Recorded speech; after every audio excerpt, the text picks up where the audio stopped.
Um, you know, yeah, I've been praying and thinking about Bob, and I'm so happy what the school did today. He'd always be the first question. And I didn't get to be with him where if he were here, he and I would be great friends. And you could say, well, media, I've got great friends in the media. I got other people that I avoid. I just do. I mean, whether it's agenda or nasty, I just avoid them. But guys like him and the media out there that know me and that know what I'm saying, got some great friends, and he would have been the rest of our lives. We'd have been talking to each other. How about we give him that first question? We'll give him a moment of silence.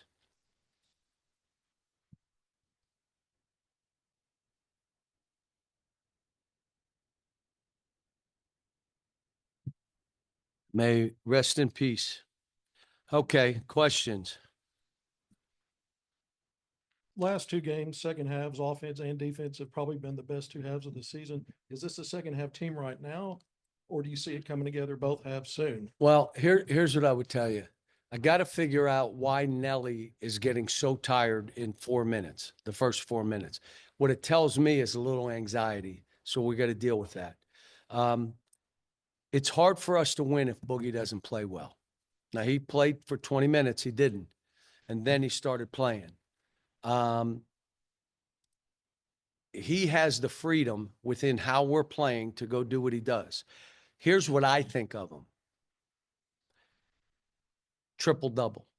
Points, rebounds. You see him go get rebounds? Takes them from centers and assists. That's what I see him as. You know what? To be that guy, whoa, do you got to go hard the entire time you're in there. You can't take plays off. You can't jog. You're not. You're chasing down rebounds. You're making easy. That's how I see him. But the last game, Adu didn't play well. And we won anyway. We don't have enough guys to have guys not play well and we still win. But Nelly, second half played. I mean, you're starting to see him. He's going to just keep coming into his own. He's physical. Proud of him. Proud of DJ. DJ did good stuff today. DJ doesn't care how he's playing. He plays to win.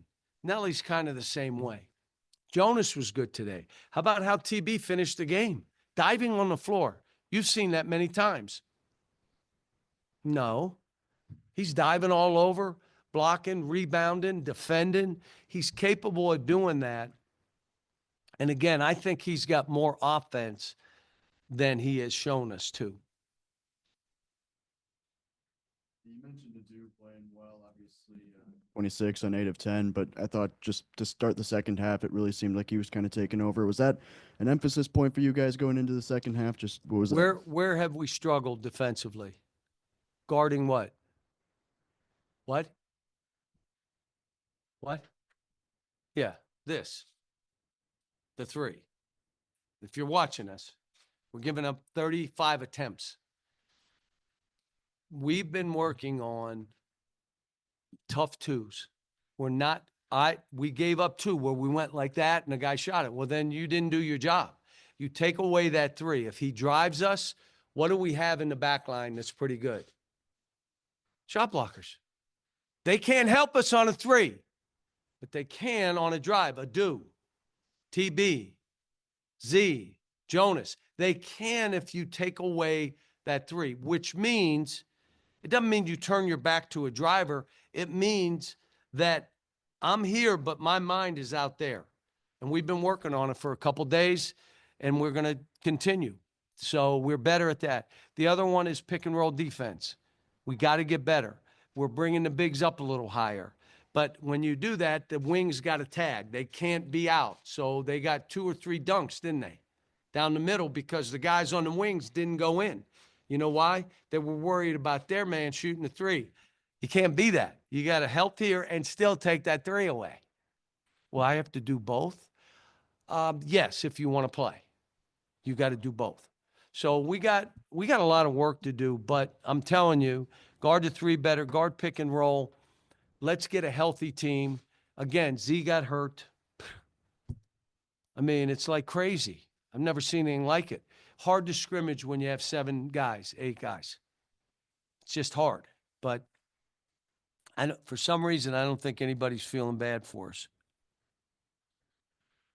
The first half, I think you guys only committed maybe 1 foul, but you also only forced 2 turnovers. You feel like maybe there was a little lack of physicality defensively in that first half? No, what they do, they only had 7 in the second half. But what they do, I've coached this way with some teams. We're not going to throw a whole lot of passes. When you get it, break the guy down and try to score. When you're not turning that over.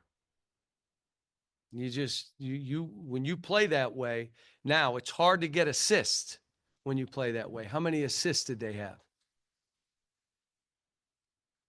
7. It's hard to get assists when you're playing that way, but it's hard to also turn it over. I coached against John Chaney. John Chaney, their team would end with 3 or 4 turnovers because they'd hold it and one guy would go and they'd shot clock and late and they just didn't turn it over. And they didn't make a whole lot of passes. They made 1 or 2 and that guy did it. So how you play sometimes dictates that. We could have had a couple more steals, but they were sprayed all the way 25, 30 feet out. And some of that, you got to give it to them. What did UTSA do defensively that slowed you down there in the first half? Well, again, we had a press attack that wasn't effective. So I changed it in the second half. If you watched, we were screening the press, which I like to do, and it wasn't working. So then we changed it, and then we started playing a little faster. And then the other thing is the zone, I couldn't get them to move again. Now, the second half, they started moving. And now, all of a sudden, for the game, we shoot 52%. They take away threes, but we still shot 33%. I have no idea. Shooting in the second half, 66.7%. But you guys continue to attack the basket. It just seemed to be working a lot better. How about this? We missed 2 free throws and a 2-footer to end the half, or it's a 4-point game. And that's, you deal with it as a coach. What, am I mad? No. I'm telling you all again what I said last time. I am happy. I'm happy to be coaching here. I'm happy to be coaching this team. I have on my wall, what did we put on my wall? Coach your team. That's what's up there. Coach your team. I'm not bitter toward anything. I'm not. Listen, this is the first page of the first chapter of a new book. The timing for me and my career and my life, this was perfect. And I appreciate all the fans and everybody giving me this opportunity to do it. But I'm happy. You know what I did after the game? Because my son gave me 2 really good suggestions. I kissed my son. I can do that because he's here with me. So I got work to do, but I'm telling them, if we do these things and do them consistently, we'll be one of those teams. This league, whoa. Like you're looking for a win. My problem is I think they're looking at us for a win. But there's like, where do you get them? I mean, every team's like 9-1, 9-0, 8-1, and beating this team, going on the road, 14-2 versus the ACC. And we were one of those 14. We led most of the 147 to end the game. I mean, this stuff is going to be rough, and I got to get this team right. More important, I get their attitudes right. You cannot worry how you're playing. Worry how we're playing. You can't let what you have done break down defensively. You can't do it. You can't do it. You got to just keep playing. Carter Knox was better today. We need Carter Knox. That ball that he freed up, it was still an 8-point game. He freed up the ball and the dude got it and it was an and 1. Doing that kind of stuff. Carter was better today. You mentioned earlier John L. Davis playing a lot better in the second half. I believe he's shooting at over 50% from three over the last 4 games. Just what has been different about his approach, maybe, or just kind of what kind of element does he bring when he's shooting as well as he is? I tell these guys as in mass, I respect all of them because of what they're going through. Do you know what's on these kids' shoulders? Like everybody. Like, I got to do this because I got that. And if I don't, then every shot becomes a draft position. How are they shooting now? Can't make any shots. You got to just play and feel comfortable with the fate. Whatever it is, deal with it. And if it's bad, it's good for you. Like, we needed guys to struggle. Boogie needed to struggle at Illinois to know it ain't going to work, man. And you know what? He comes back and he's getting better and better. Same thing with Carter. He struggled. Billy, last game, struggled. That's all good for these kids to learn. You know what I told their parents at Thanksgiving? Don't give them excuses. Don't alibi for them. Don't enable. I can't either. And if they go through this and have to deal with it, they're going to be better for it.